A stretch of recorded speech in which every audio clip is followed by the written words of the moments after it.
और हम तो जानते ही है कैसे हम टीचर्स का मजाक बनाते हैं और कहते हैं कभी इनकी तरह नहीं बनना, इनकी तरह सुबह 7 बजे स्कूल आकर वापस 2-3 बजे नहीं जाना और बस इनकी तरह नहीं बनना।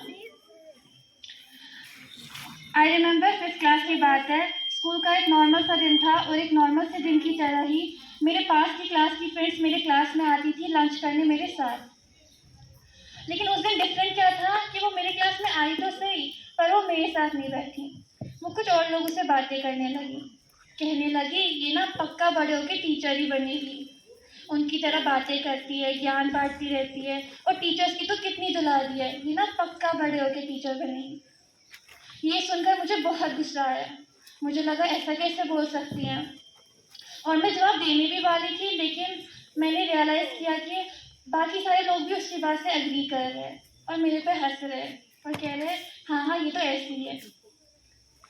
उस दिन मुझे बहुत गुस्सा आया और बहुत ज़्यादा कंट्रोल करने के बावजूद भी मैंने आखिर में कह ही दिया कि मैं ज़िंदगी में कभी टीचर नहीं बनूंगी, कुछ भी कर लूँगी लेकिन कभी एक टीचर नहीं बनूंगी।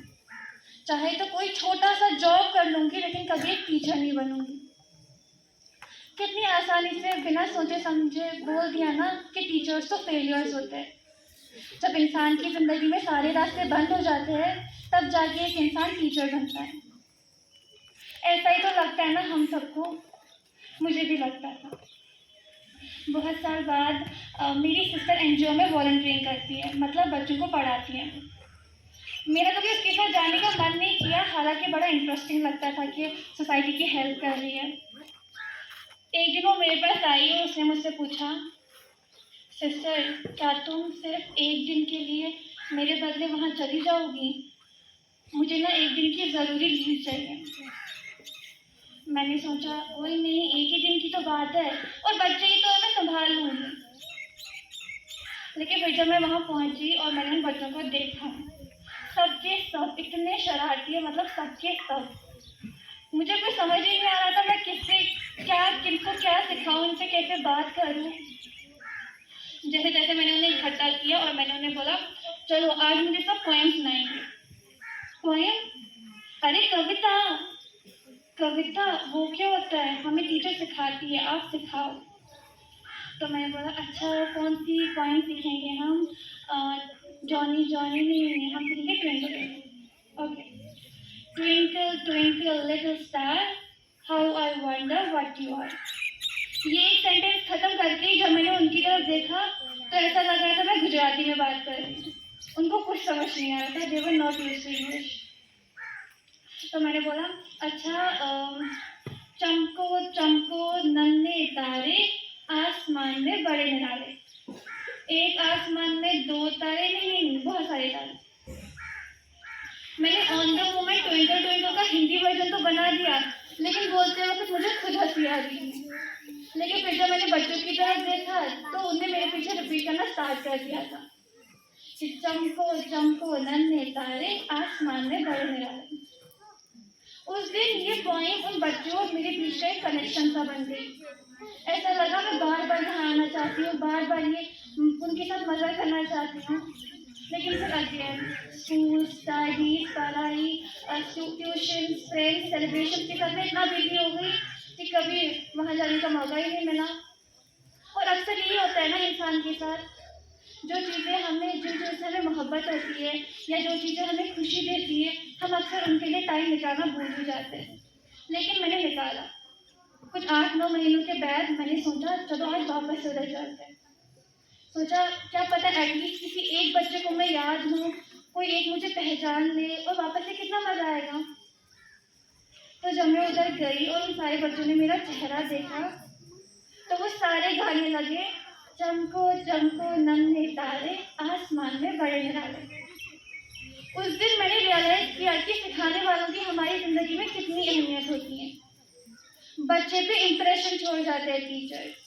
And being a teacher is such a blessing, it's such an important job for our society as well as for individual's life. Teacher हमें सिखाते हैं कि ज़िंदगी कैसे जीते हैं, वो हमें सही और गलत में फ़र्क करना सिखाते हैं। खुद के हज़ार फेलियर से वो हमें सिखाते हैं कि सक्सेसफुल कैसे बनना है। और हम कितनी आसानी से कह देते हैं ना कि टीचर्स तो फेलियर्स होते हैं, हमें कभी उनकी तरह नहीं बनना है। But I really be a teacher. From then till now, my biggest dream is to be a teacher. वो चाहे मैं फिर एक बच्चे को पढ़ाऊँ, 10 बच्चों को पढ़ाऊँ, स्कूल में पढ़ाऊँ, ट्यूशन में पढ़ाऊँ या फिर स्ट्रीट पे पढ़ाऊँ, बट इस प्रोसेस से इन्वॉल्व रहना है। तो अगली बार कुछ बोलने से पहले या किसी चीज़ की डिसरिस्पेक्ट करने से पहले ये ज़रूर सोच लेना कि वक्त के साथ साथ हमारा नज़रिया और हमारे सोचने का तरीका भी बदल जाए। क्या पता जो चीज़ें हमें आज समझ ना आ रही हो या जिन चीज़ों की वैल्यू हमें आज नहीं है, उन चीज़ों की वैल्यू हमें कल समझ आ जाए। तो आज भी इनकी डिसरिस्पेक्ट नहीं करते हैं ना। टीचर्स का मजाक बनाना फनी ज़रूर लगता है, लेकिन एटलीस्ट ये नहीं कहते हैं ना कि टीचर्स तो फेलियर्स होते हैं और हमें कभी टीचर नहीं बनना। So this one is for all teachers जिन्होंने मुझे बनाया जो मैं हूँ और जो सबको बनाते हैं जो वो है। Thank you for everything in the worst darkness when everything seemed to danger, when I hardly know how to hold a pencil, when I couldn't understand why I should wear a uniform while I set out for school. It was you with a smiling face politely taught me what being a student means and what teaching and learning is. I know we still irritate you because of our naughty acts, our immature gossips, and our noisy outbursts. But today I am here on behalf of my schoolmates to thank all my teachers with all my heart for making us capable enough to stand in front of a gathering and to speak in the best possible way. Thank you for everything. Dear teachers, whatever we are today is only because of you. Our parents undoubtedly choose the best school for us, but it's actually you who give us shape, who mold us in gems, spark of brightening the darkest path. So I would like to end my segment by giving a wish to all my respected teachers that may there be a galaxy of stars that brighten us if sometimes darkness prevails in your face. Thank you for your patience listening. Thank you so much.